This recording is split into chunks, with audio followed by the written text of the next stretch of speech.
عبداللہ بن عباس رضی اللہ عنہ سے روایت ہے، نبی صلی اللہ علیہ وسلم نے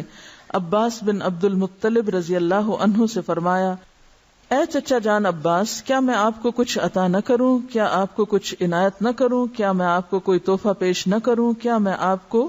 10 اچھی خصلتوں والا نہ بنا دوں کہ جب آپ یہ عمل کریں تو اللہ تعالیٰ آپ کے اگلے پچھلے پرانے نئے انجانے میں اور جان بوجھ کر کیے گئے تمام چھوٹے بڑے پوشیدہ اور ظاہر گناہ معاف فرما دے؟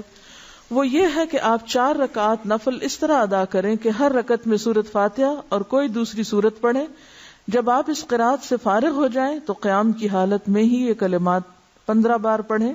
یعنی قرات کر کے سورۃ الفاتحہ پڑھ کے سبحان اللہ والحمد للہ ولا الہ الا اللہ واللہ اکبر۔ پھر آپ رکوع میں جائیں،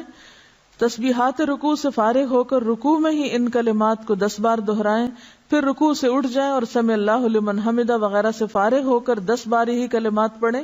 پھر سجدے میں جائیں، سجدے کی دعائیں پڑھنے کے بعد یہی کلمات 10 بار پڑھیں، پھر سجدے سے سر اٹھائیں اور جلسہ میں جو دعائیں ہیں وہ پڑھ کے 10 بار انہی کلمات کو دہرائیں، پھر دوسرے سجدے میں چلے جائیں، پہلے سجدے کی طرح 10 بار پھر اس تسبیح کو ادا کریں، پھر سجدے سے سر اٹھائیں اور جلسہ استراحت میں کچھ اور پڑھے بغیر 10 بار اس تسبیح کو دہرائیں۔ ایک رکعت میں کل 75 تسبیحات ہوئی، اسی طرح 4 رکعات میں یہ عمل دہرائیں۔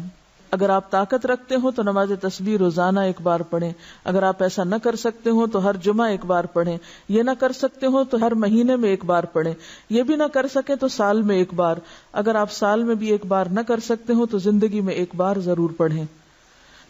حافظ ابن حجر رحمۃ اللہ علیہ فرماتے ہیں کہ یہ حدیث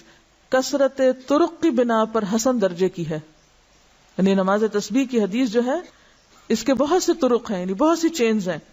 اس لیے یہ حسن درجے کی ہے۔ شیخ البانی فرماتے ہیں کہ امام حاکم اور حافظ ذہبی نے اس حدیث کی تقویت کی طرف اشارہ کیا ہے اور یہ حق ہے، یعنی البانی کے نزدیک بھی یہ بات درست ہے کیونکہ اس کے بہت سے طرق ہیں۔ علامہ مبارک پوری شیخ احمد شاکر نے بھی اسے حسن کہا ہے، جبکہ خطیب بغدادی، نووی، ابن صلاح نے اسے صحیح کہا ہے۔ بعض اوقات صحیح لغیر ہی ہوتی ہے، یعنی ایک چین میں اگر ایک چیز کی کمی تو دوسری میں وہ نہیں، تو ایک کی کمی دوسرے نے پوری کر دی تو وہ حسن کس درجے پہ آ گئی؟ صحیح کے، لیکن وہ صحیح لذاتی ہی نہیں بلکہ لغیر ہی ہے، یعنی خود سے صحیح نہیں تھی بلکہ دوسری چین نے اس کو صحیح بنا دیا۔ نماز تسبیح میں تسبیحات تشہد میں التحیات سے پہلے پڑھیں، بخلاف دوسرے ارکان کے، ٹھیک ہے؟ باقی تو یہ نا سورۃ فاتحہ وغیرہ پڑھ کے تلاوت کر کے پھر تسبیح پڑھیں، اسی طرح سجدے کی تسبیح پڑھ کے پھر یہ تسبیحات پڑھیں، سمع اللہ لمن حمدہ کہہ کے پھر تسبیحات پڑھیں، سجدے کی تسبیح پڑھ کے پھر یہ تسبیحات پڑھیں، اسی طرح دوسرے سجدے سے اٹھ کے پڑھ کے پھر اٹھیں۔ لیکن تشہد میں آپ کیسے پڑھیں؟ تشہد سے پہلے، بخلاف دوسرے ارکان کے۔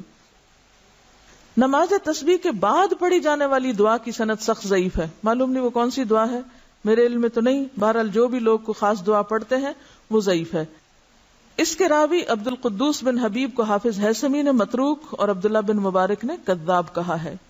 یاد رہے کہ اس حدیث شریف میں نماز تسبیح کو باجماعت ادا کرنے کا ذکر نہیں ہے، صرف انفرادی عمل کے طور پر نبی صلی اللہ علیہ وسلم نے اپنے چچا جان کو اس کی ترغیب دی ہے، لہذا جو مسلمان نماز تسبیح ادا کرنا چاہے اسے چاہیے کہ پہلے نماز تسبیح کا طریقہ سیکھے، پھر اسے تنہائی میں اکیلا پڑھے۔ یہ رویہ بھی انتہائی مہلک ہے کہ بندہ فرض نمازوں پہ تو توجہ نہ دے مگر نماز تسبیح ادا کرنے کے لیے ہمہ وقت بے تاب رہے۔ لہذا فرض نمازوں کے تارک کو پہلے سچی توبہ کرنی چاہیے، پھر وہ نماز تسبیح پڑھے تو اسے یقیناً فائدہ ہوگا، کیونکہ فرض قضا کر کے نفل پڑھنے میں فائدہ نہیں ہوتا۔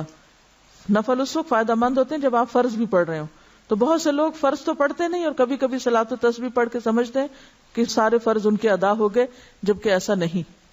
فرض اپنی جگہ فرض ہے۔ وآخر دعوانا ان الحمد للہ رب العالمین، سبحانک اللہم وبحمدک، نشہد ان لا الہ الا انت، نستغفرک ونتوب الیک۔